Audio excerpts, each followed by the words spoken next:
Imagine being in a hospital, in urgent need of help, but being ignored by doctors and nurses, treated as if your pain didn't matter. This is exactly what happened to Laura, a black, pregnant woman who endured hours of neglect as her suffering was dismissed. However, the hospital didn't know one essential detail. Her husband was the owner of that place. In this video, you'll follow a story of resilience, where the power of love and courage are pushed to the limit so that every patient's dignity is respected. Like this video, subscribe to the channel, and watch until the end to see how this story of triumph leads to a surprising twist. Let's go on this journey together. Laura walked with difficulty down the hospital corridor, feeling the weight of the baby growing inside her. Her face showed the exhaustion of the last few weeks, but more than that, the hope of being in a safe place. The bag she was carrying slipped from her shoulder, and her fingers trembled slightly as she gripped it tightly. Since she arrived, the looks from nurses and doctors had ignored her, diverting as if she didn't exist, and she was beginning to feel that something might be wrong. As she finally reached the reception desk, Laura did her best to maintain a steady posture. She was there with a clear purpose. She urgently needed medical help. With a slightly breathless voice, she explained to the attendant that she was experiencing severe pain and was concerned about her baby. The woman behind the desk barely lifted her gaze and, when she finally spoke, used a disinterested and quick tone. "The doctor is busy. You can wait in the room over there," she said, pointing without even looking in the indicated direction. Laura tried to argue, asking how long she would need to wait, but the receptionist just repeated the instruction, this time with an impatient expression. With no other option, she headed to the waiting room, where other people were already seated. The environment was cold, the chairs hard and uncomfortable, and the strong smell of disinfectant made her nauseous. She tried to settle into her chair, closing her eyes and taking deep breaths to contain the pain that spread in waves. Time passed slowly, and the sense of discomfort only increased. She watched the hospital staff's comings and goings, doctors and nurses rushing past her without a single empathetic look. In a moment of desperation, she got up and approached one of the nurses, explaining her pain once more. The nurse, a middle-aged woman with an apathetic look, just nodded and indicated that she should return to her seat without offering any further explanation. Laura's frustration grew along with her pain.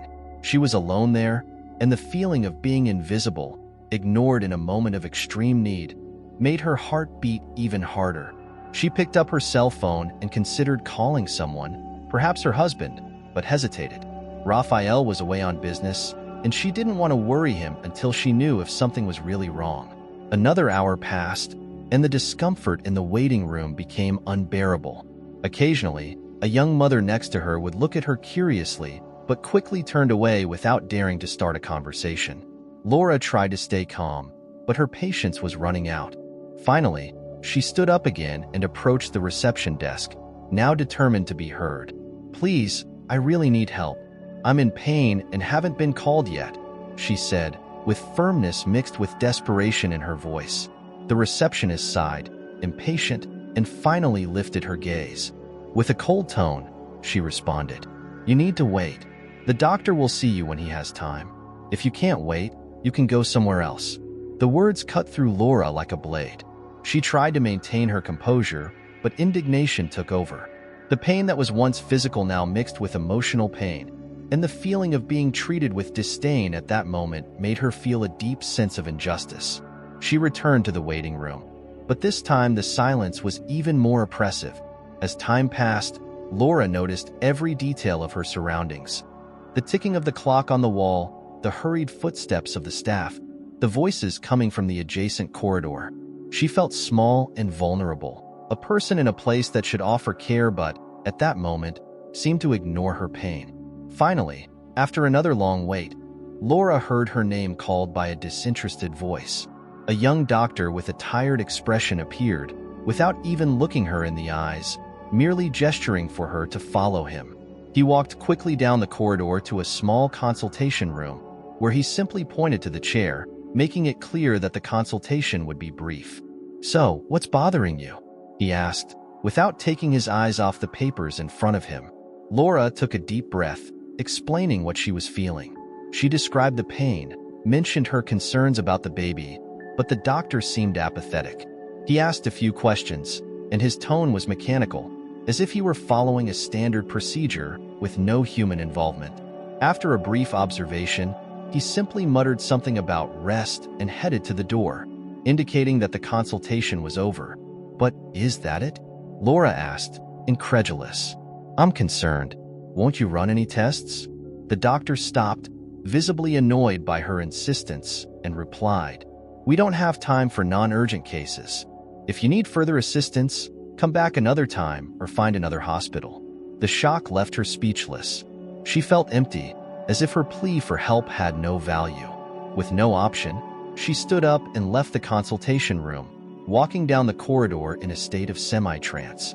Outside, the night was beginning to fall, and the cold light from the lamps reflected off the shiny hospital floor.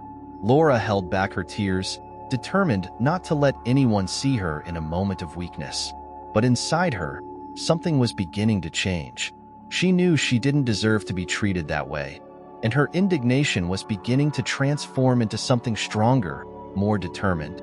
As she walked toward the exit, she felt that the hospital, which should be a place of support and safety, was turning into a place of pain and humiliation. Before we continue with this moving story, remember to like and subscribe to the channel. This is how you can help us continue bringing powerful stories of justice and resilience. Click the subscribe button now and activate the notification bell so you don't miss the next videos. Shall we continue? After her first frustrating encounter with the doctor, Laura still felt a persistent pain climbing from her lower back and radiating toward her abdomen. Each step toward the exit felt more painful, and she found herself questioning how serious this pain might be. She sensed that something was wrong, that this constant feeling of unease shouldn't be ignored, but after the negligent treatment she had just received, she felt hesitant about seeking help again. Determined not to let herself be defeated, Laura headed to the restroom near the exit, hoping at least to splash some water on her face and calm her mind. She needed to think clearly, but as she opened the bathroom door, a wave of dizziness made her grip the wall. Her vision blurred for a moment, and cold sweat trickled down her forehead. The pain was now strong enough to make her tremble, and her breathing began to quicken. Suddenly, she heard a female voice behind her. "Ma'am, are you okay?" Laura turned around, relieved to find someone who seemed to show a hint of concern. It was a young nurse with her hair pulled back and a clearly tired expression. Yet, there was a certain humanity in her gaze, a compassion that Laura hadn't found in other members of the staff. "I'm trying to hold it together," she murmured, struggling to keep her voice steady. "I'm in severe pain and need help. I tried to talk to the doctor, but..." The nurse frowned slightly, appearing to listen attentively. Laura felt a glimmer of hope, imagining that maybe she was finally being met with empathy. The young nurse offered her a light hand of support, holding her arm and helping her walk back down the corridor. "Let's try something," said the nurse. "I'll speak to reception and ask if they can prioritize you." Laura thanked her with a weak smile. While waiting against the wall, still in discomfort, she watched as the nurse approached the reception desk and spoke softly to the attendant. She observed every gesture, every exchange of looks. However, she noticed that the receptionist's face remained impassive. The nurse gestured toward her, asking Laura to come closer. "I'll ask you to sit down again, okay? I'll try to speed up your consultation," the nurse said with a slight smile. Laura returned to the waiting room, and time once again began to drag on. The pain, however, seemed to grow stronger, pulsing like a warning that something was seriously wrong. After an hour with no one coming to call her, she decided to get up again and walk over to the reception desk, determined to be heard this time. "Excuse me, I really need to be seen. I'm in a lot of pain and have been waiting for hours," said Laura, barely containing the exasperation in her voice. The receptionist looked at her coldly, as if she were dealing with an inconvenience. "Ma'am, everyone here has pain and problems. We serve by order of arrival and priority. I'll ask you to wait a little longer, please, but I'm pregnant. I'm in intense pain, and I'm worried about my baby," Laura exclaimed, her voice finally reflecting the anguish she felt. The receptionist raised an eyebrow, visibly annoyed. "If you're that worried, I suggest you go to another hospital. We're very busy here," she replied with a cutting coldness. Laura felt a tightness in her chest. Her hands trembled, and a mix of anger and despair consumed her. How could they be so insensitive? She looked around, searching for a sympathetic face, but the other patients avoided eye contact. She felt utterly alone, vulnerable, as if she were screaming in the middle of a deaf crowd. She headed to the nearest consultation room, where she knew the same apathetic doctor who had seen her earlier was. She knocked insistently, determined to be heard, but when he opened the door, he looked at her with a severe, impatient expression. "Mrs. Laura, what's going on? I already told you that your case isn't urgent. How can you know? You didn't even perform a proper examination," she exclaimed, her voice thick with frustration. "I need help, and no one here seems willing to give it." The doctor sighed, maintaining his indifferent tone. "Our team is overwhelmed, ma'am. Now, I'm going to ask you to calm down and wait until we have time for a full examination." Feeling powerless, Laura finally left the consultation room and returned to the hallway. She knew that under different circumstances, this hospital would be a place of support and help.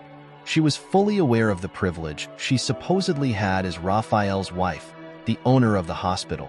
However, no one there knew that, and she felt the weight of anonymity, the reality that so many other women face daily. Once again, she encountered the young nurse in the corridor, who looked tense upon seeing her. The nurse approached with a concerned look and, in a low voice, spoke. "Ma'am, I'm so sorry. I really tried. They're under orders to prioritize specific cases. It's an administrative policy." Laura couldn't believe what she was hearing. Administrative policy? Could it be that this hospital, the same one where Raphael had invested so much to build a reputation of excellence and respect, was neglecting pregnant women due to an internal policy? "Thank you," Laura replied, trying to control her anger. "I know you tried to help me." The nurse gave a sad smile and walked away, leaving Laura alone in the corridor. Amidst the uncomfortable silence, she felt tears well up in her eyes. This was more than negligence. It was a complete disregard for her dignity. Laura finally sat on the cold hallway floor, hugging her belly, feeling abandoned and devalued. The physical pain blended with the emotional pain, and she wondered how much more she could endure. Her body trembled slightly, and the sight of other patients walking past her, casting indifferent glances, made her feel like a stranger in that place. She held her cell phone in her hands, hesitating for a moment before dialing Raphael's number. He had promised to return the next day, but at that moment, Laura knew she needed him there.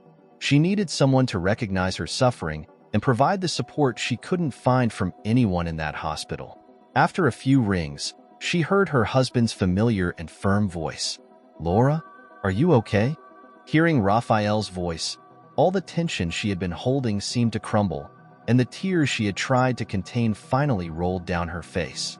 Laura tried to collect herself, but her voice came out shaky, revealing the desperation she felt. "Raphael, I need you. I need you to come to the hospital right now." Laura sat waiting, clutching her belly in a desperate attempt to alleviate the pain. Her plea for help to Raphael had been her last hope. He had always been a safe harbor in the storms of life, and at that moment, she needed him more than ever. Each minute felt like an eternity, and amid heavy sighs, her mind was filled with anguish and fear that something might be wrong with the baby.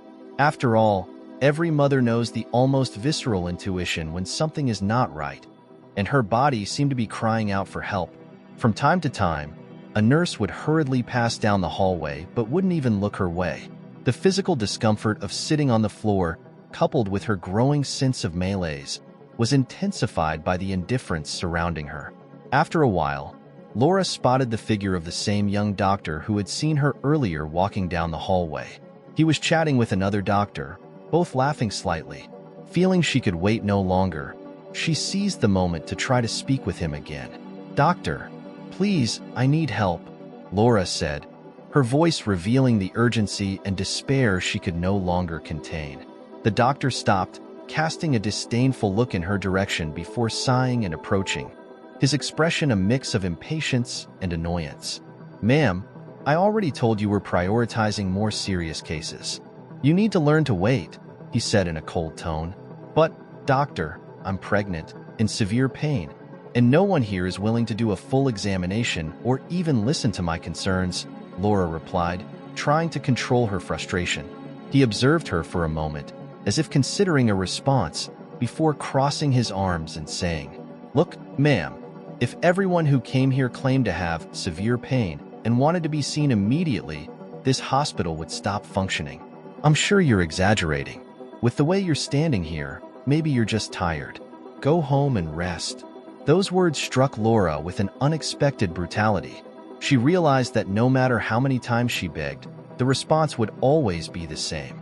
She felt humiliated and invisible, and that feeling of powerlessness made her sit down on the hallway floor once again, her gaze fixed on a distant point as she fought back tears.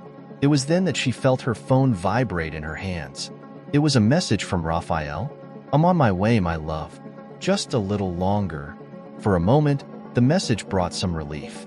Raphael didn't know all the details of what was happening, but upon seeing the urgency in her request, he hadn't hesitated to drop everything and come to her side. This thought gave her the strength to endure a few more minutes in that inhumane situation. Another hour passed, and with each moment, Laura felt the neglect of the hospital more acutely. The receptionist ignored her, the doctors avoided eye contact, and she was no more than a shadow in those cold, white corridors. The pain in her belly was intensifying, and she no longer knew if it was purely physical or emotional. The disrespect she faced consumed her in ways she had never imagined possible. When she finally heard a noise at the end of the hallway and saw Raphael's familiar figure approaching, Laura felt immense relief, as if a weight had been lifted off her shoulders. He was dressed casually, but his imposing posture set him apart. Upon seeing him, Laura couldn't hold back the silent tears that rolled down her face. Raphael quickly approached and hugged her, his voice low and gentle as he asked, "What happened? Why didn't you tell me you were going through this sooner?" "Raphael, I didn't know if it was truly serious. But the way they treated me, they ignored everything I said. They didn't listen, they humiliated me. As if I didn't matter," she said, her voice breaking as she held his hand tightly. He nodded, his face hardening as he listened. Raphael had a calm demeanor, but his determination was unwavering. Seeing Laura's state, his expression shifted from concern to firm discontent. He stood up, looked around, and suddenly, his strong, steady voice filled the hallway. "Who is responsible for this wing?" he asked, his authoritative tone reverberating down the corridor. Some nurses and staff stopped, casting curious glances. The receptionist shrank slightly, noting the seriousness in Raphael's expression. He walked directly to the front desk, with Laura by his side, his stance making it clear that he wouldn't accept vague answers. "Good afternoon. This is my wife, Laura. She's pregnant, unwell, in constant pain, and has been neglected since she arrived here. I want an explanation for this, and I want it now." The receptionist looked confused, frowning as if trying to understand who he was.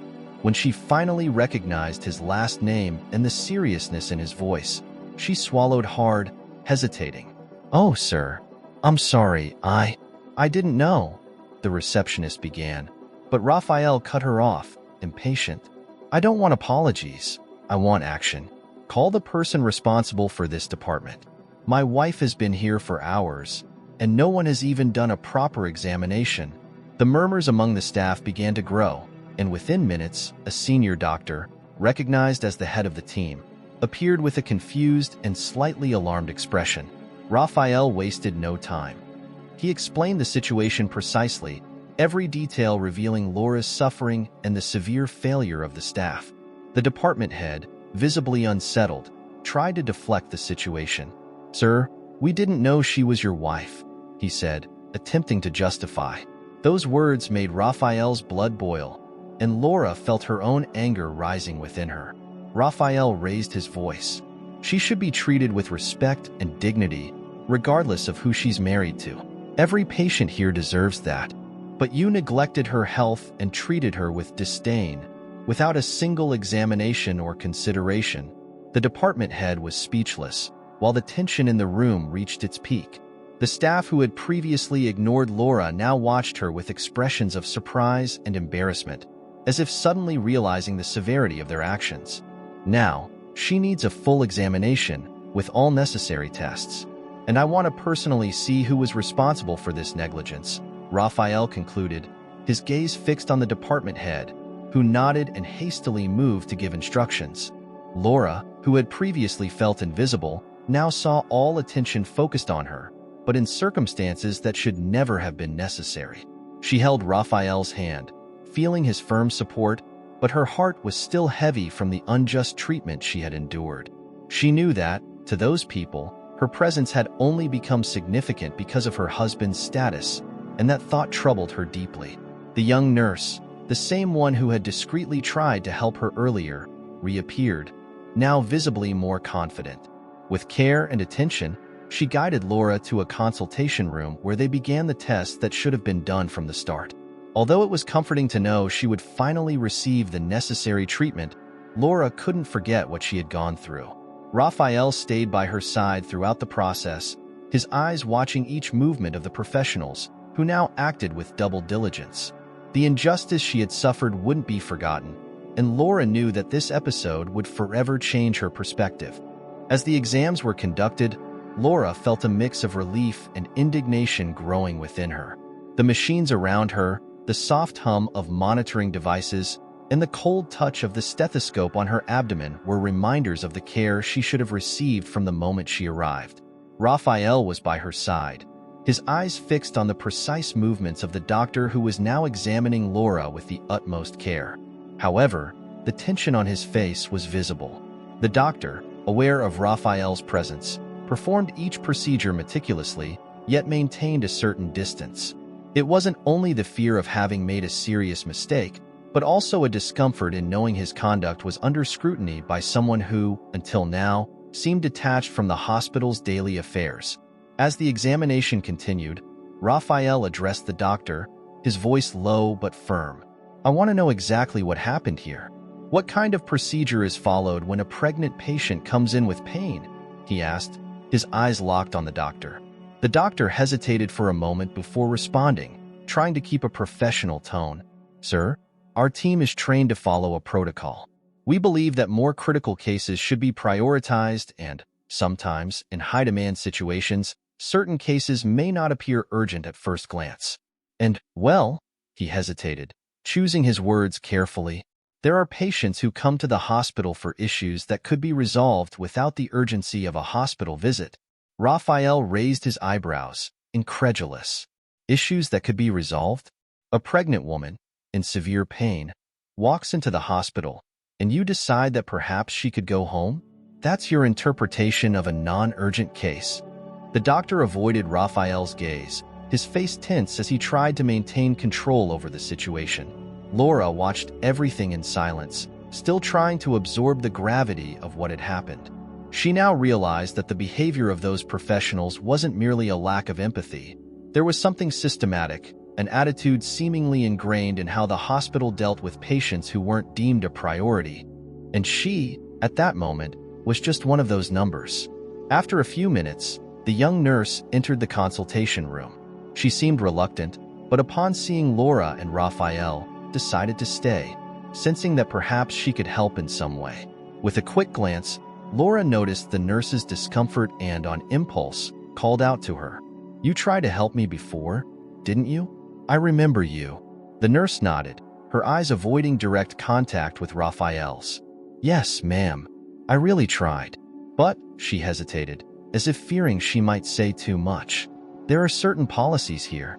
We are instructed to prioritize certain patients, and, unfortunately, we end up following a line of care that doesn't always respect the real urgency of cases." The nurse's honesty caught Raphael and Laura by surprise.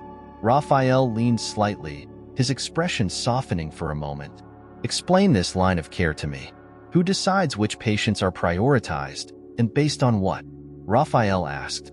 The nurse glanced at the doctor, who only sighed and crossed his arms, as if the situation was already beyond his control. "Sir, we're a team. We try to do what's best for the hospital, but sometimes we receive instructions to prioritize patients. Selectively." Her words carried weight, and Raphael realized they weren't just medical guidelines, but likely a hidden practice aimed at saving time and resources, even at the expense of patients like Laura. Hearing this, Laura felt her chest tighten.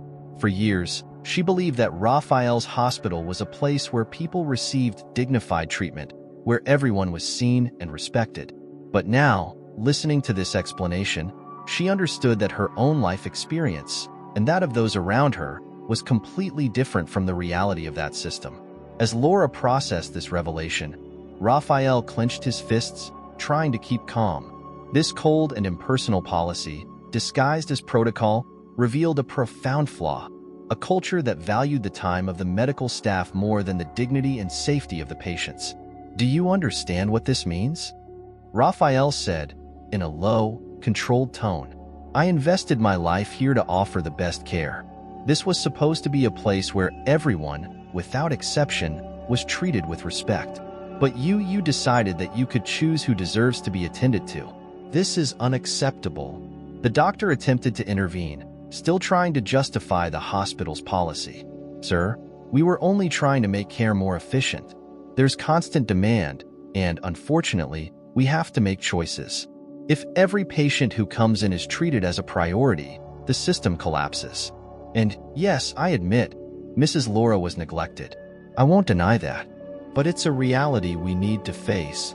The word reality resonated in Laura's ears. For these professionals, her pain was just a part of a worn-out routine, a number in a system where efficiency was valued over humanity. And now, she understood the extent of the problem. The hospital had become a machine that ignored those who most needed support. The nurse, sensing the discomfort of the situation, gathered courage and stepped forward. "Excuse me, Mr. Raphael, Mrs. Laura," she began, her voice timid. "Not all of us agree with this policy. There are many among us who believe we should do more. But we're also tied down. There are orders we can't challenge. And, for some of us, it's exhausting to see this kind of thing happen." The nurse's sincere words brought a bit of understanding to Laura, who now saw that, behind the masks of impersonality, there were still people who wanted to make a difference. But the system Raphael had built, which was supposed to be a sanctuary of care and empathy, had transformed into a relentless structure. As the examination concluded and the doctor stepped back, Raphael looked directly at the nurse. "I need to know who else shares this opinion, and I will take the necessary measures. If what's happening here is an administrative policy issue, I'll be the first to change it." The nurse nodded, visibly relieved to find someone willing to listen. But the doctor only shook his head, a look of skepticism on his face. For him, this was a system that worked, one that allowed the hospital to keep running even at the cost of less urgent patients. And deep down, he believed that Raphael would never change that. Laura, still holding her husband's hand, watched the dynamic between them. For a moment, she felt a profound sadness, as if each piece of this puzzle revealed a dark reality she had never imagined existed. She saw that, to some there, she was nothing more than a nuisance, just another patient on a list that needed to be quickly cleared. But for Raphael, this was a moment of revelation. He needed to clearly see what his absence had allowed, a culture that contradicted all the values he believed in. "Laura, I promise we're going to fix this. I swear this situation won't happen again, to you or anyone else." Raphael's words were spoken with a sincerity that touched her deeply, and despite all the suffering, she knew that something good would come out of it.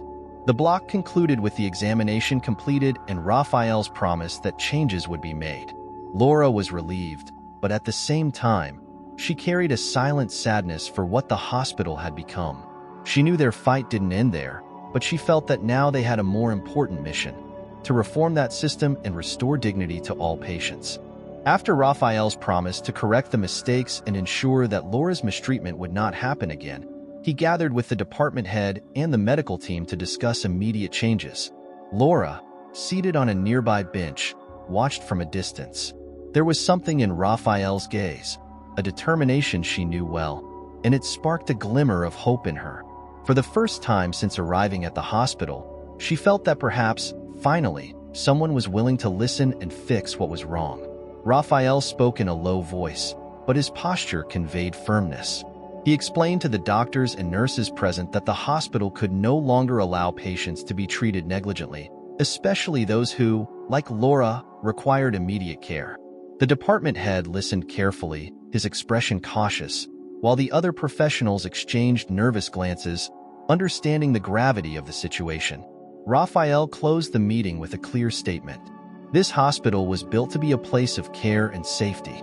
From now on, I want everyone here to remember that every patient deserves to be treated with dignity, regardless of their situation or appearance. This is an order. Hearing those words, Laura felt a sense of relief. She knew Raphael well enough to trust that he didn't make empty promises. The strength and commitment he was showing were the same he had dedicated to the hospital since its founding. She began to believe that, despite the suffering she had endured, something positive would come out of this experience, not just for her but for all the other people relying on that care. Shortly after, Raphael approached Laura and held her hand, his gaze warm and comforting. "I promise, Laura, this will never happen again. You were ignored and mistreated, and it won't be repeated. I will personally make sure that everyone here understands the seriousness of this." She nodded, finally feeling safe. There was something reassuring in his presence, as if that nightmare of a night was finally coming to an end. With the exams completed and the certainty that her baby was fine, Laura felt grateful for having endured and fought for dignified care. "Thank you, Raphael. I knew you would be here," she murmured, squeezing his hand gently. As they were about to leave, Raphael was approached by the department head, who, visibly uncomfortable, asked to speak with him privately. Laura watched as Raphael stepped away, trying to interpret the disturbed expression on the department head's face. The conversation appeared tense, and at one point, Raphael quickly glanced back at Laura, as if considering something. He returned to where she was and approached, his eyes carrying a new unease. "It looks like we need to stay a little longer, Laura. I need you to sign some papers, and they want to perform one more exam just to make sure everything is okay with the baby. Would you mind?" Laura hesitated, her body exhausted from the long day and hours of neglect, but she decided to trust. Raphael, after all, was taking control of the situation, and if he believed more exams were necessary, she wouldn't question it. However, when she returned to the exam room, something felt different. The environment, which had previously been filled with concerned glances and dedicated professionals, seemed to have changed. The same nurse who had tried to help Laura earlier now seemed tense, avoiding her gaze as she prepared the equipment. A silent discomfort filled the room, and Laura noticed that some of the doctors and nurses who had previously shown concern now had a cold expression. After a few minutes, a doctor she didn't recognize entered the room and introduced himself briefly, without even looking at her. "We'll be doing one last exam to make sure everything is fine," he announced in a bureaucratic tone. Laura, confused, watched the doctor's almost mechanical movements. He prepared the equipment but, unlike what she expected, didn't give her any instructions, merely adjusting the monitor while the nurse positioned her. Raphael was waiting outside, and Laura's nervousness grew. Something seemed off. As the exam began, Laura tried to engage with the doctor, asking questions about the procedure, but he ignored her as if she wasn't there. The nurse, noticing Laura's discomfort, attempted to intervene, but the doctor silenced her with a severe look. It was as if the professionalism Raphael had demanded had vanished, replaced by a silent disdain. At the end of the exam, the doctor simply said that everything seemed normal and left the room without further explanation. Laura sat there, trying to process what had just happened. The hope that had previously warmed her seemed to have vanished, replaced by a sense that the hospital was still not committed to the change Raphael desired. When she finally stepped out, she found Raphael in the hallway, who greeted her with a tired smile. "Is everything okay?" he asked, gently touching her face. Laura tried to stay calm, but her voice was low and uncertain. "Raphael, something still feels wrong. They treated me differently, like they were just pretending to care. I don't know if they really understand what you're trying to do here." Raphael observed her for a moment, processing what she was saying. He knew well the challenges of managing a large team and understood that changing a hospital's culture wouldn't be easy. But he believed that, in time, he could create an environment of genuine care. "Laura, I understand your frustration, but give me a little more time. I promise I'll take care of this permanently." She nodded, trying to trust her husband's words, but at the same time, she felt that something continued to be wrong. As they walked toward the exit, some staff members avoided looking at them, and Laura sensed a distance, an invisible barrier between her and those people. It wasn't just about the initial neglect. It was as if, in demanding respect, she had become a target of resentment. That night, back home, Laura sat at the table in silence. The experience at the hospital had left a deep mark. She reflected on how many others might be going through the same situation, without the advantage of having someone to defend them, someone like Raphael. And even with him by her side, the change felt distant, as if the hospital structure was so deeply rooted that it resisted any attempt at transformation. Raphael, seeing Laura's downcast expression, sensed the lasting impact the treatment had left on her. He knew he would need to do more than make promises to ensure that this wouldn't happen again, not just for Laura but for all other patients. And deep down, he felt the weight of that responsibility.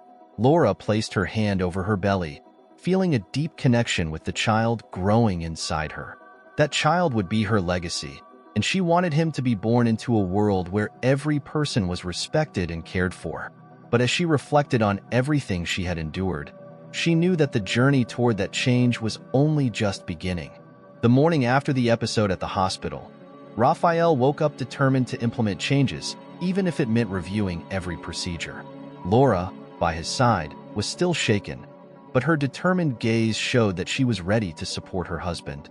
She knew it would be a painful process, but her experience had solidified her decision to help transform the hospital's environment. Raphael began his day with an emergency meeting, calling together the primary leaders of each department. He firmly explained that he would no longer allow cold protocols to dictate how patients were treated, and that there would be changes in triage and care procedures, starting with how professionals approached so-called non-priority cases. During the meeting, some department heads showed support, but Raphael noticed a veiled resistance in others' expressions, particularly in the head of the emergency department. He was an older man, experienced, bearing the weight of decades working in the hospital and firmly believing in his own way of doing things. "Mr. Raphael, with all due respect, we already have an effective system. Of course, your wife's case was an exception, and we deeply regret it, but implementing structural changes like this, without preparation, could harm the hospital rather than improve things," the department head argued, maintaining a firm stance. Raphael observed him for a moment, realizing that the resistance was deeper than he had anticipated. This system was rooted in the professional's mindset, like a well-oiled machine that didn't tolerate disruptions. But he was determined to see it through. "Dr. Santiago, what happened to Laura is not an exception. She's simply one of the few who had someone to advocate for her. And if you think that the current system is more important than our patients' well-being, then perhaps you're not fit for the role you hold," Raphael replied, his voice firm. The atmosphere grew tense, and Raphael noticed exchanged glances among those present. It was as if he were threatening something that, for many there, represented stability and order, even if it meant neglecting cases they deemed lesser. Raphael concluded the meeting with a promise that he would personally review each department to ensure the changes were implemented, making it clear he would not accept excuses. Laura, waiting for him outside the meeting, noticed the tense expression on his face. He tried to offer her a reassuring smile, but she sensed the burden he was carrying was heavier than she had imagined. "How was the meeting?" she asked, holding his hand. "It was harder than I thought. It seems many here still don't understand the gravity of the situation, but I'll keep pushing. This hospital will change, I promise," he said, determined. However, Raphael's efforts seemed insufficient to halt the silent resistance. Over the next few days, Laura noticed that although the staff was more careful in their interactions with her, other patients continued to be treated with the same indifference. One afternoon, while waiting in the reception area for a follow-up exam, she overheard an elderly patient who was complaining of intense pain and asking for help. The receptionist, the same one who had treated Laura with disdain, responded in a dry tone, asking the woman to wait her turn. That scene brought back all the memories of her own experience, and Laura felt an urge to intervene. She approached the receptionist and, firmly, said, "Excuse me, This woman needs immediate attention. You can't keep ignoring patients who ask for help." The receptionist looked at her with a mixture of surprise and disdain, as if Laura's intervention were a nuisance. "Ma'am, we are doing our job. We ask that each patient waits their turn. Everyone has issues, and we're following protocol," replied the receptionist, visibly irritated. In that moment, Laura realized that the change Raphael was trying to implement was only superficial for many of them. She turned to the patient, offering her words of support while trying to control the frustration growing within her. Deep down, she knew that, to these people, she was still just another patient, without a voice. The experience shook her deeply, and when she returned home, she decided to tell Raphael.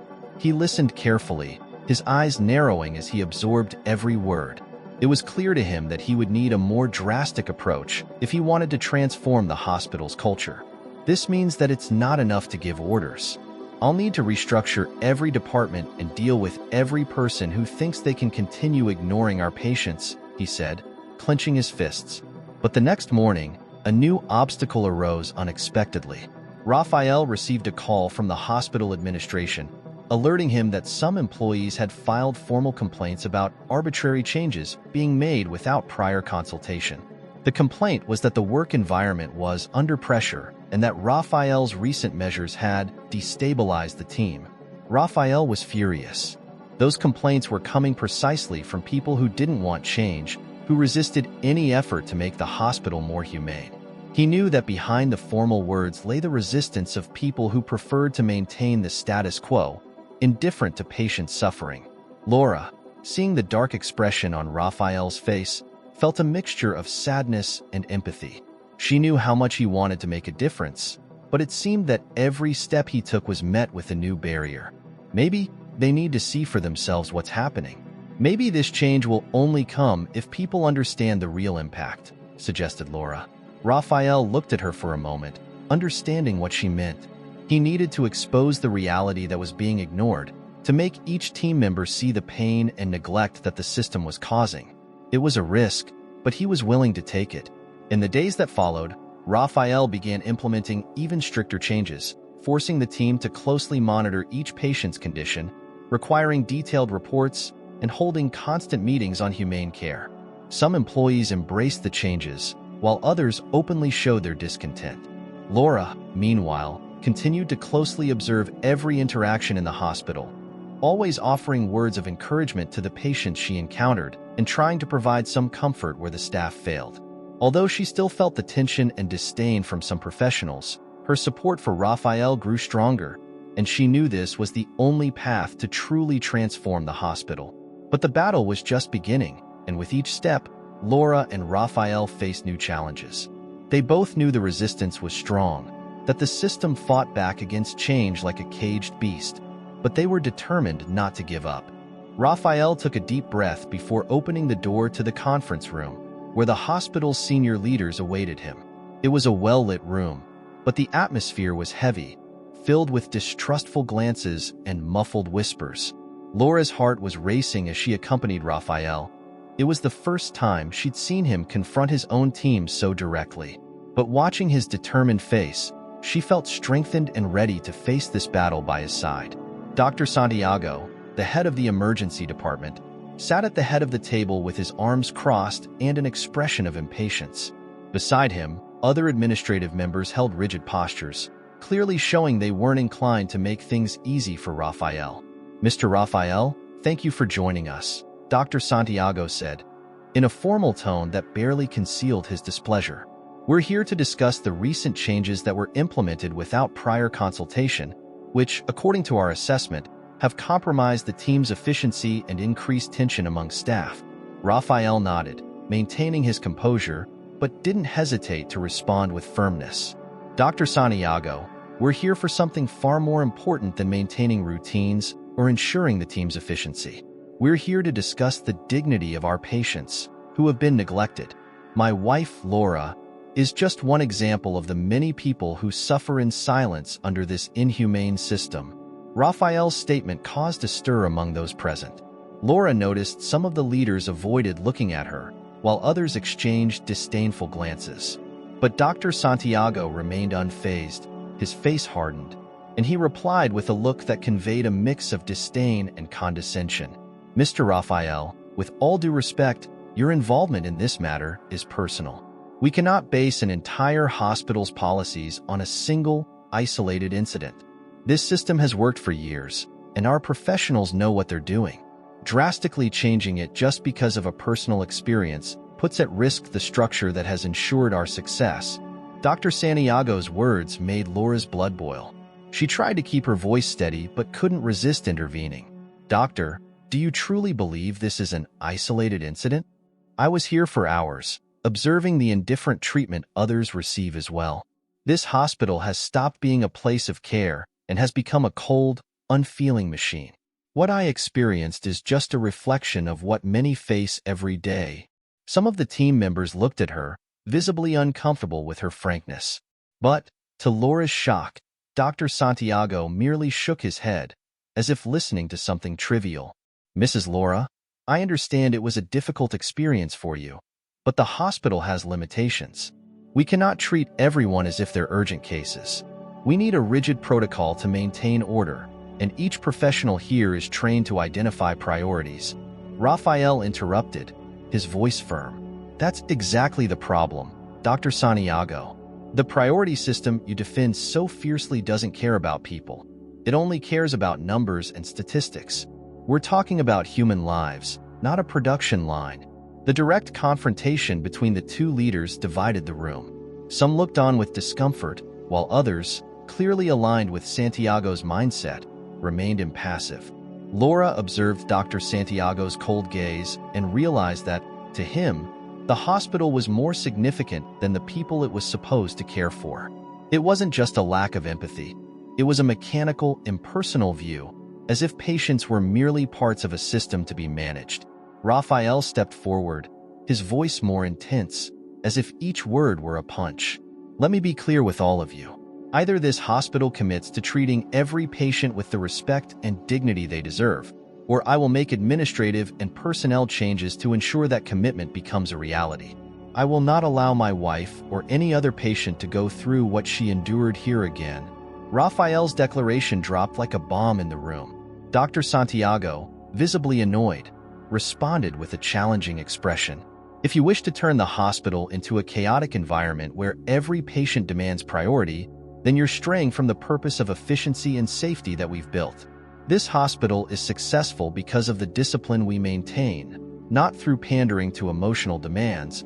Hearing these words, Laura felt crushed again by the indifference. It was as if her voice, and those of so many others, were merely an inconvenient noise to these people, something that could be silenced to maintain that efficiency they held so dear. But Raphael, far from intimidated, paused before continuing, now addressing everyone present. "Then here's what we'll do. From now on, every member of the administration and medical staff in this hospital will be required to go through the same triage and treatment process that we apply to our patients. All of you, including you, Dr. Santiago, will be subject to the waiting system you created for others." A profound silence fell over the room, with perplexed looks and, on some faces, a mix of indignation and disbelief. Laura saw the head of another department murmur something, visibly displeased, but Raphael did not relent. "I want every one of you to feel what it's like to wait for hours in a cold room, without answers, without consideration. If this system is so perfect, then you'll have no issues going through it. This will be the first step in ensuring that everyone here understands what we're demanding of our patients." His voice's firmness left no room for argument. Dr. Santiago abruptly stood up, his face red with anger. "Mr. Raphael, this is humiliating. We are professionals. We're not here for simulations of suffering," he exclaimed, his voice raised. Raphael didn't back down, merely crossing his arms and meeting Dr. Santiago's gaze with an unyielding calm. "The issue, doctor, is that the suffering you cause isn't a simulation. It's real.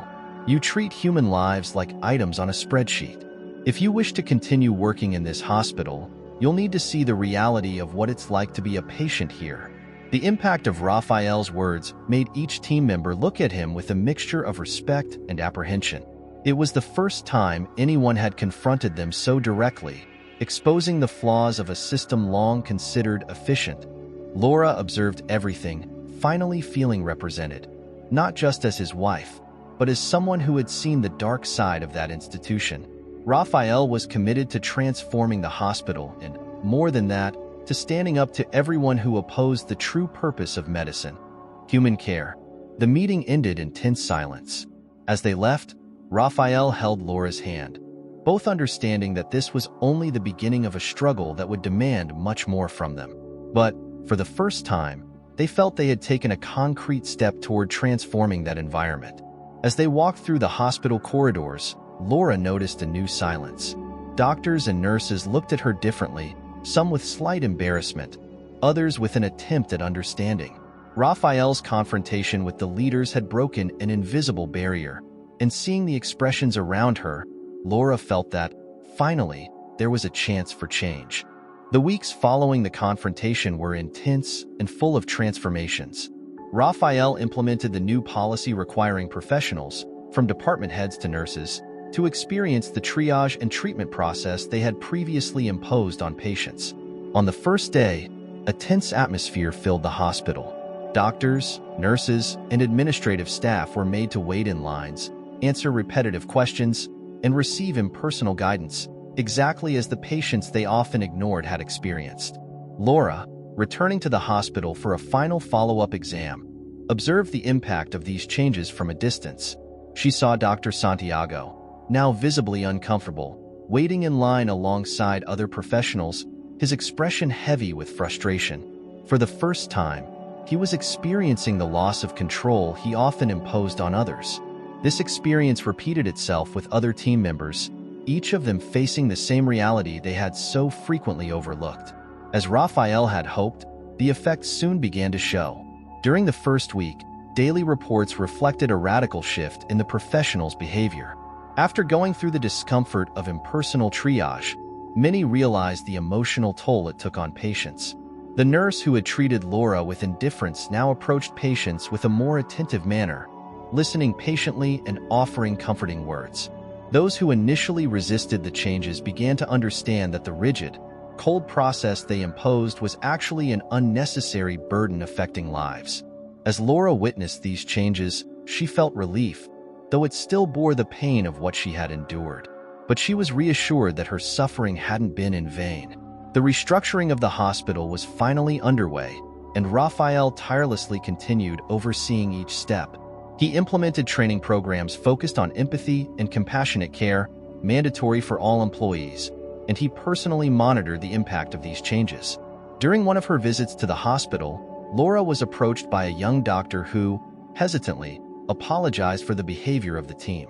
He admitted that he hadn't understood the weight of his indifference and that, after experiencing the treatment system, he realized how small gestures could transform a patient's experience. "Mrs. Laura, I know what you went through here was painful and unfair. I'm truly ashamed of how we treated you and so many others. I want you to know that we're trying to be better. You gave us that chance," he said with a sincerity that touched Laura deeply. She thanked him with a smile, feeling that little by little, the hospital was becoming the place Raphael had always envisioned. A space where every person, regardless of their position or condition, was treated with dignity and respect. Yet, there was one last question that still troubled her. That afternoon, as Raphael organized some documents in his office, Laura approached him and asked, "Do you think these changes will last? That this culture of indifference will really end?" Raphael paused for a moment, reflecting before responding.